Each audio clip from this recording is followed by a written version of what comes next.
Pues queremos dar la bienvenida a esta conferencia y a este evento de clausura de nuestros ciclos académicos. Entonces, pues antes que nada darles las gracias a todos los que están aquí presentes, alumnos, exalumnos, colegas, bienvenidos y gracias por estar acá.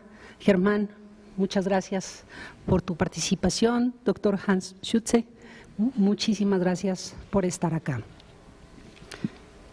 Pues hoy es un día más de festejo en el DIE, porque cerramos un intenso año de diversas actividades académicas, tales como simposios, mesas redondas y una gran variedad de conferencias en el marco de 2 ciclos que hemos denominado Historias y Prospectivas Académicas, que con cierta regularidad se celebró casi todos los jueves de cada mes en este último año, y el otro ciclo denominado Investigadores de otras latitudes, que no tenía un día fijo, pero que se presentó de lunes a jueves.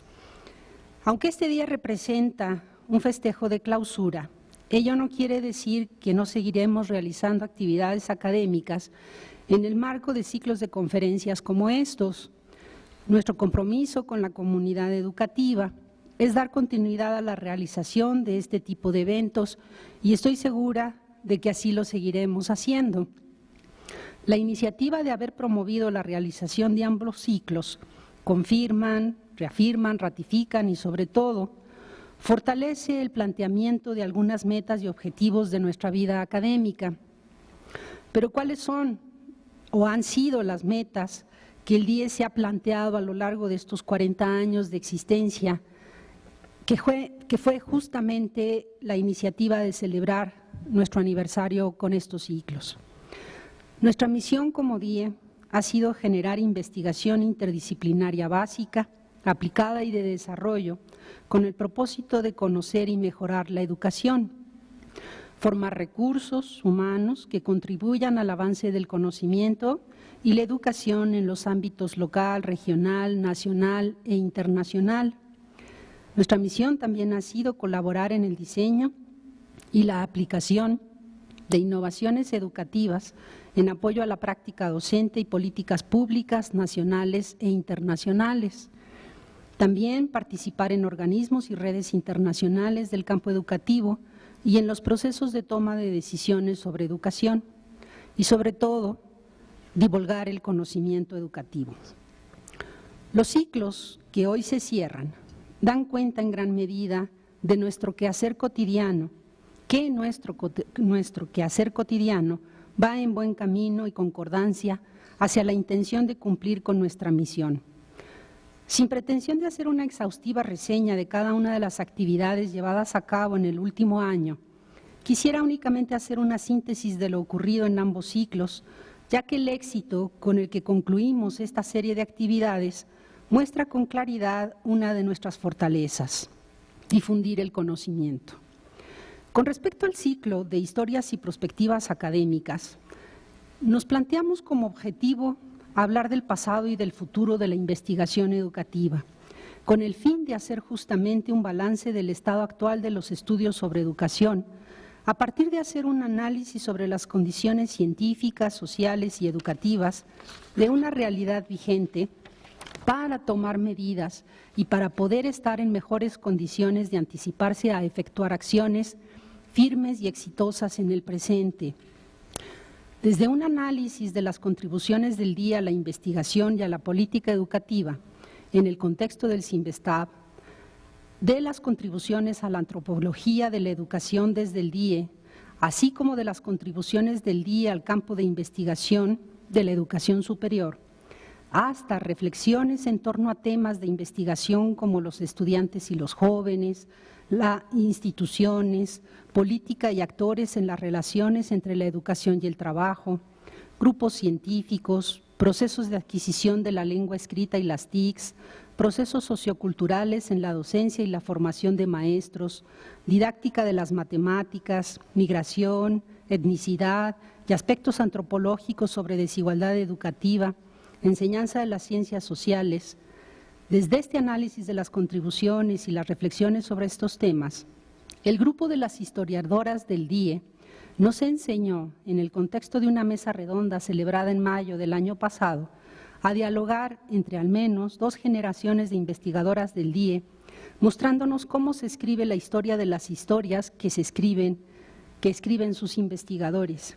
Y en esa mesa redonda nos señalaron que la historia que se escribe en el DIE está abierta a diversas temáticas y perspectivas que conjugan la historia social y cultural de las ciencias y de las ideas. A lo largo de todo este ciclo tuvimos 12 sesiones, una por mes, con un promedio de 100 asistentes por evento. Todas las mesas redondas fueron coordinadas por un investigador del DIE en las que participaron en total los 22 profesores, así como 35 investigadores invitados provenientes de diferentes instituciones en México, de la UNAM, FES Zaragoza Iztapalapa, CCH, Colmex, UAM, Ibero, la CEP, UPN, Flaxo México y Argentina, INE, CIESAS, DF y Oaxaca, así como de varias instituciones extranjeras de Estados Unidos, España, Argentina y Canadá. Durante el desarrollo de ese ciclo,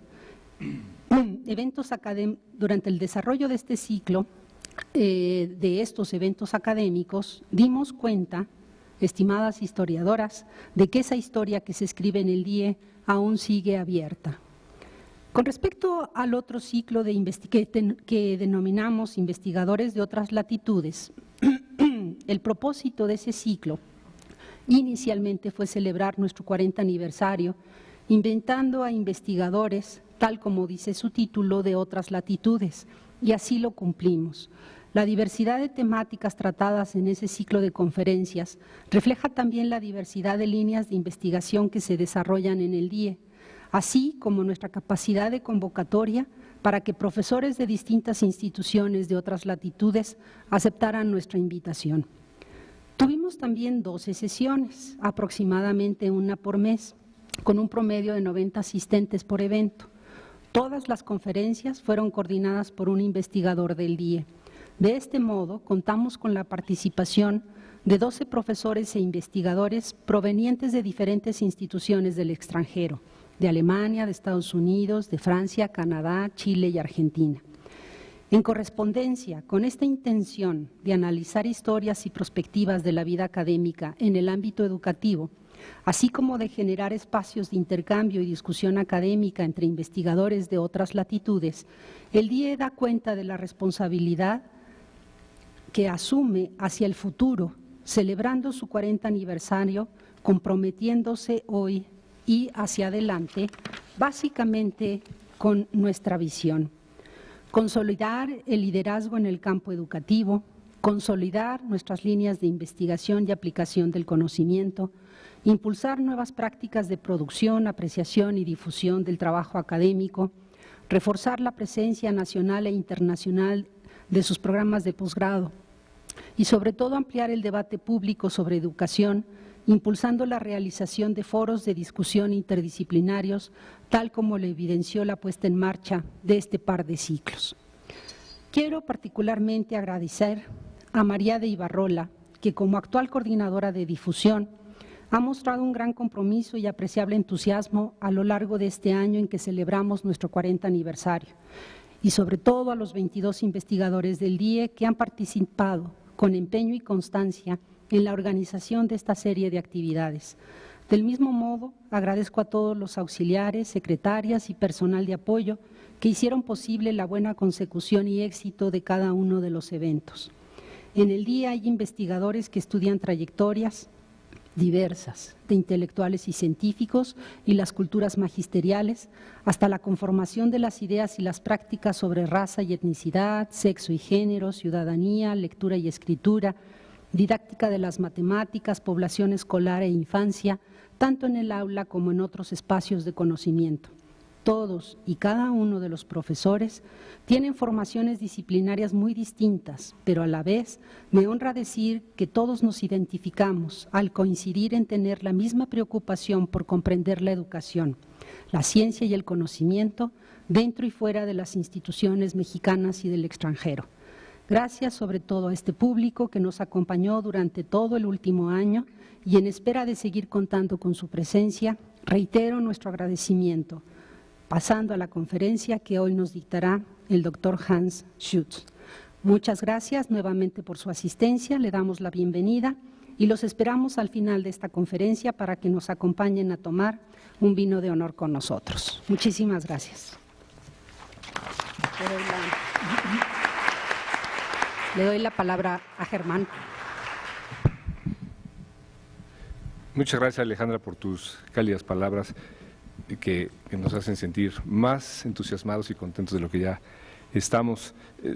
Por un lado, porque estamos cerrando todas estas actividades que has reseñado, y por otro lado, porque lo estamos haciendo con un invitado al que yo particularmente estimo mucho, como colega, como pensador, como amigo también. Y no solamente amigo mío, sino crecientemente cada vez más amigo del DIE. Hans Schütz tiene ya una larga historia de relación con el DIE, que se remonta a un programa de intercambio académico que fue firmado entre instituciones de Canadá, de Estados Unidos y de México, en el marco de un proyecto financiado por los tres gobiernos. Un proyecto inicial, no tuvo mucho éxito posteriormente, aunque continuó por algunos años, en el marco de precisamente de NAFTA, del Tratado de Libre Comercio. Y en ese programa de intercambios, Hans Schütz se vino a México a conocer lo que se estaba haciendo aquí, a presentar también sus proyectos y a diseñar en su conjunto lo que había de hacerse. Y ahí trabó contacto con Rollin Kent, que en ese entonces era un activo colega nuestro aquí en el DIE, que ahora se encuentra en la Benemérita Universidad Autónoma de Puebla. Yo fui directamente beneficiario de ese proyecto porque gracias a esos recursos pude estar con Hans Schütz en un programa de verano en la Universidad de Columbia Británica, y a partir de ahí todo ha continuado en una magnífica relación académica, no solamente conmigo, sino con muchos otros colegas del mundo, del cual hoy me siento yo también particularmente orgulloso de formar parte, y de alguna manera conmigo, pues todo el día. Entonces, una manera de compartir esta relación es precisamente que Hans nos vuelva a acompañar ahora para cerrar este ciclo de invitados internacionales. Hans Schütz es muy bien conocido en el campo de la educación superior internacionalmente por muchas razones. Para comenzar, por su gran producción académica en artículos, en libros, y su participación permanente en varias conferencias y congresos alrededor del mundo durante todo el año. Yo suelo decir un poco bromeando que Hans Schütz tiene dos casas, una en Vancouver, bueno, en realidad también en Hannover ahora, y otra en los aviones, porque es a veces difícil conseguir a establecer un contacto con él porque está probablemente en algún vuelo de un lugar a otro. Entonces, su conocimiento sobre la educación superior del mundo, gracias a toda esta experiencia que él tiene y a sus trabajos de investigación, lo hacen un invitado particularmente interesante para nosotros, porque seguramente nos transmitirá su conocimiento y su sabiduría acumulada a lo largo del tiempo y de sus propios estudios. Hans Schütz es originalmente abogado de formación, y con el paso del tiempo se fue interesando en temas educativos. Él trabajó para la OCDE en sus organismos de investigación sobre temas educativos, vivió por eso también varios años en París, hasta que tomó la decisión de dedicarse a la carrera académica propiamente. Eso no quiere decir que no haya sido un hombre de estudio antes, siempre lo ha sido, pero no lo era en un sentido, digamos, más convencional del académico propiamente escolar de una institución de educación superior.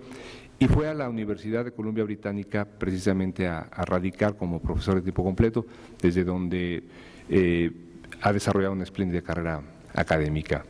Él se ha dedicado a hacer estudios de carácter comparativo en diversos temas. Uno de sus temas favoritos es el de aprendizajes a lo largo de la vida, fundamentalmente en temas de política, y de instituciones dedicadas a estos asuntos, siempre con un enfoque comparativo, quiero subrayarlo.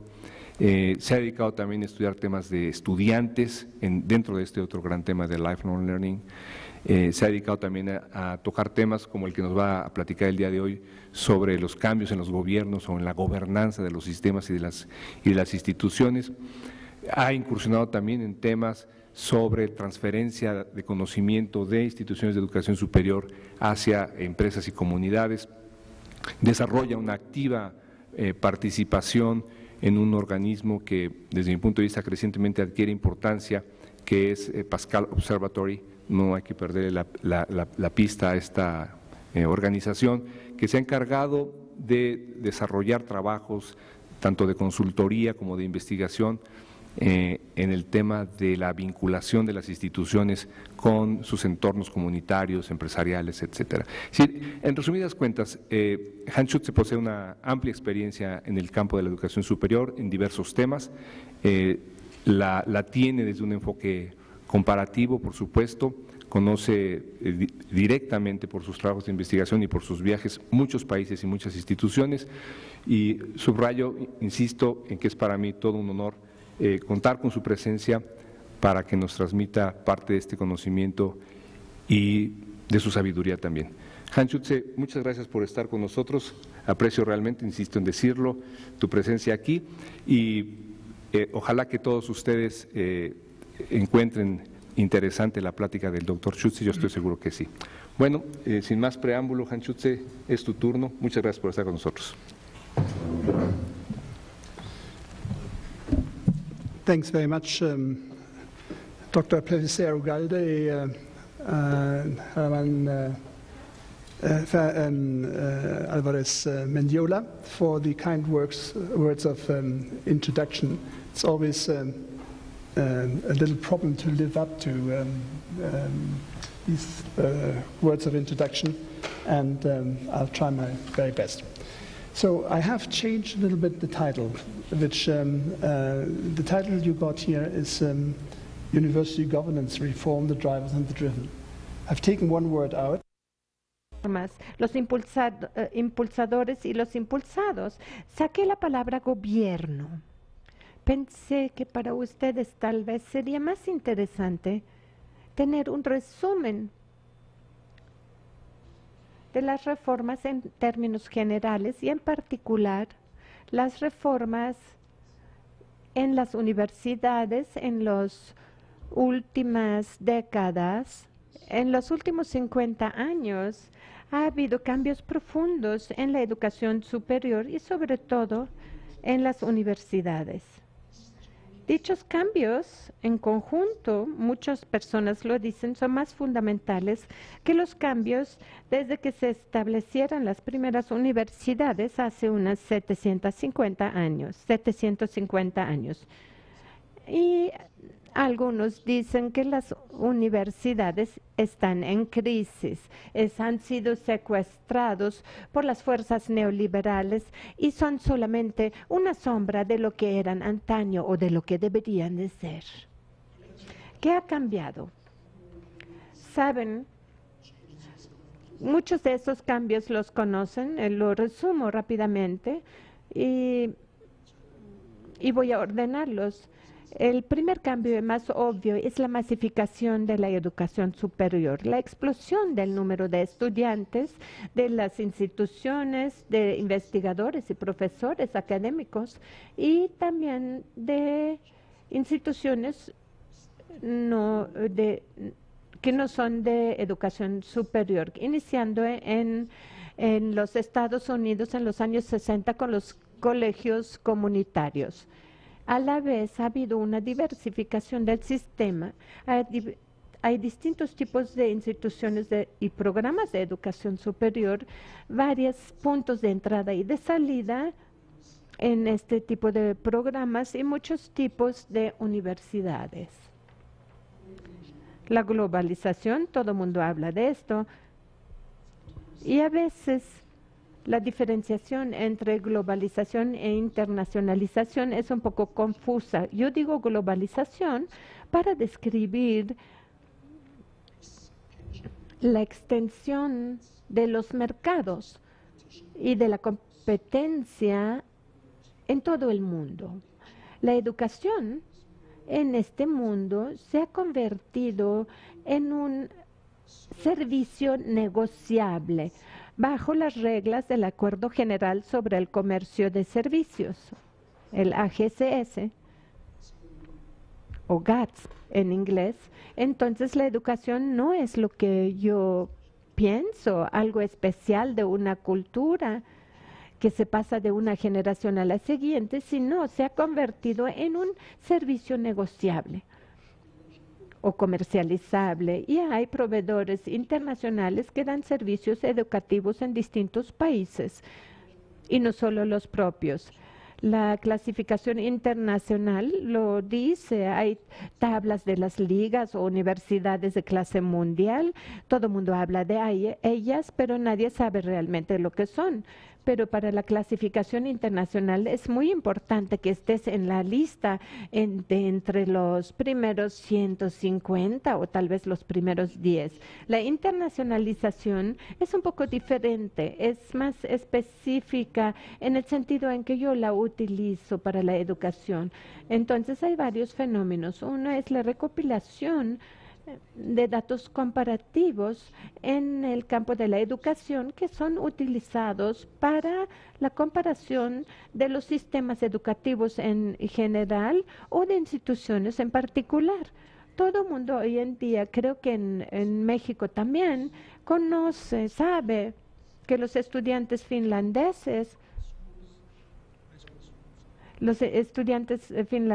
de preparatoria son los mejores de su clase en comparación con México, Alemania, Francia o los otros países que pensaban que tenían sistemas educativos realmente buenos. Y las organizaciones internacionales han asumido un rol que no tenían cuando se fundaron, es decir, que impulsan ciertos modelos de educación e impulsan los indicadores de las mejores prácticas en los países. Entonces, nuevamente, esto forma parte de un sistema comparativo, de un ejercicio comparativo, y algunos de los países miembros de estas organizaciones internacionales están emulando estos modelos y, de hecho, fomentan su uso, y ninguno de ellos, ni siquiera la Comunidad Europea, tiene manera de poner en vigor los modelos en los países miembros. Sin embargo, hay una cierta presión sutil de adoptar dichos sistemas.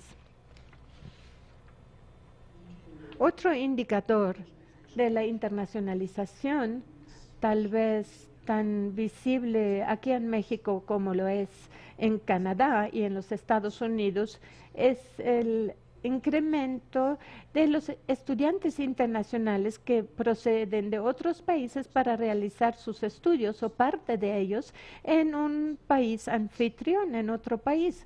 Pero no solamente son los estudiantes, son los investigadores académicos, los profesores y crecientemente trabajadores que tienen una educación universitaria y que trabajan en distintos países que aquellos en donde nacieron y estudiaron. Otro de estos fenómenos que hemos observado a lo largo de los años, y es bueno siempre tomar una perspectiva de más tiempo, no solo de un año. Es mejor tomar una perspectiva como de 40 años, el crecimiento de la privatización. Por un lado, vemos un incremento de las instituciones educativas no públicas, sino privadas, hasta en Alemania.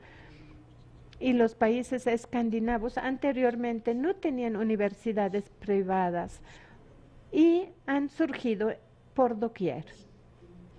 Es solamente una parte de la privatización. La otra, que probablemente es más sutil y con frecuencia puede observarse únicamente a lo largo de cierto tiempo, es el descubrimiento y la adopción del mercado por parte de las instituciones públicas. Y esto en parte se debe a la disminución del fondeo público para las universidades y la necesidad de otras fuentes de financiamiento.